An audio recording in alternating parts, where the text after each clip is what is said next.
it's not something that you have to learn the language. At least you have to learn, what's the culture about, like what was the living and in Europe at that time, or how was the Yiddish living here in Mexico, like understanding even, how was like the literature that was created here in Mexico. Like most of the people, or most of the Jewish people, do not know that, like Diego Rivera was part of an Yiddish book. That even, I don't know, that poetry was created here between Jews, that they made lots of different organizations towards Yiddish,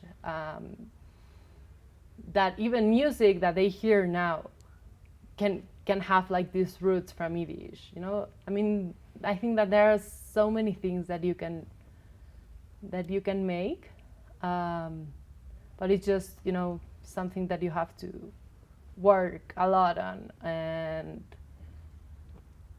just to find these small things so that people can be more related into their roots, and that's it.